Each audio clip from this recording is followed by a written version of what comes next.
Bonsoir. Dans ce troisième volet du Dessous des cartes, consacré à la Méditerranée, je vous propose de regarder la France méditerranéenne, non pas à travers l'État français, mais à travers une région directement riveraine. Cette région, c'est Provence-Alpes-Côte d'Azur, et nous l'avons choisie parce qu'elle est très fréquentée et mal connue. Voilà la France. Au sud-est, à la frontière avec l'Italie du Nord, voici la région qui nous intéresse, Provence-Alpes-Côte d'Azur. Et vous allez voir comment les choses, les perceptions peuvent changer selon la manière et la hauteur de vue que l'on a de les regarder. L'arrière-pays est montagneux et dessine un triangle limité par les massifs des Écrins, du Ventoux et du Mercantour, dont les flancs descendent vers cette côte de toute beauté et soigneusement bétonnée. On a donc une vraie dualité mer-montagne qui va induire plusieurs conséquences.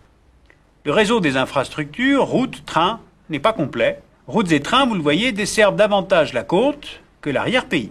Deuxième constat, la répartition de la population est déséquilibrée, puisque 75% de cette population de la région vit le long du littoral. Donc on a un effet boule de neige.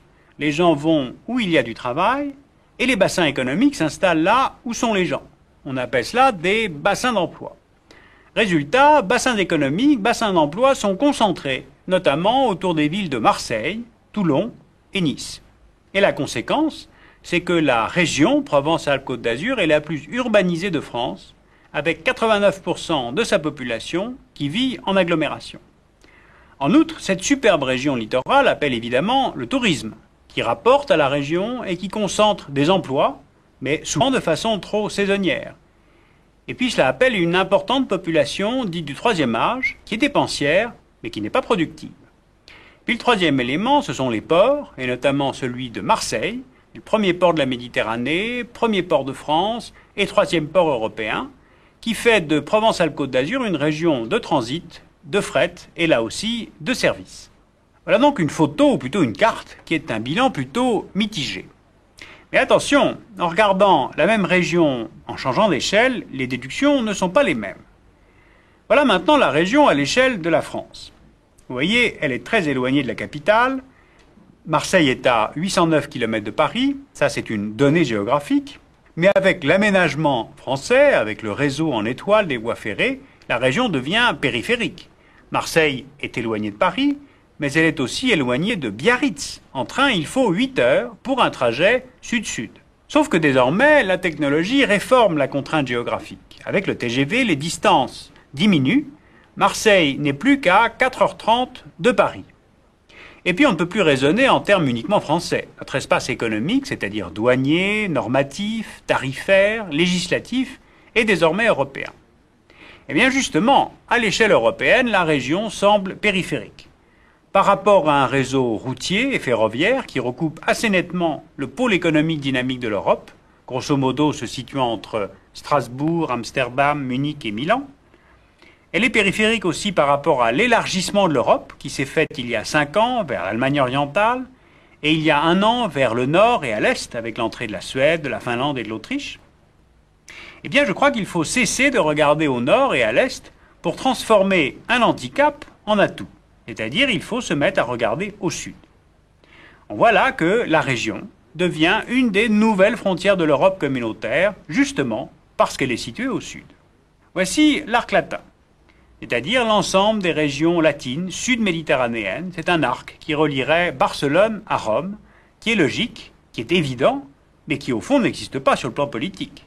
Il n'y a pas de plateforme décisionnaire, ni même consultative, qui réunisse ces régions. Chacun veut faire sa politique méditerranéenne dans son coin.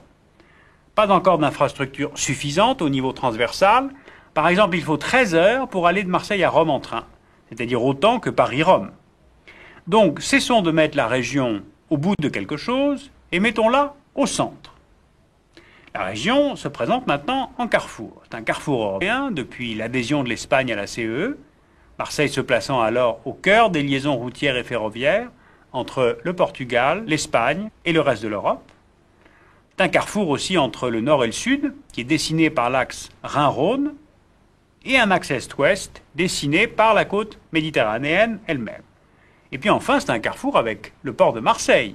Parce que si on place la région à l'échelle du monde, on s'aperçoit qu'elle est bien placée. Elle est le point d'arrivée lorsque l'on vient de l'Atlantique par le sud, c'est-à-dire par le détroit de Gibraltar, le point d'escale lorsque le navire continue vers le détroit des Dardanelles, puis celui du Bosphore, ou encore vers le canal de Suez, qui lui-même ouvre directement vers le golfe arabo-persique, l'océan Indien et l'Asie.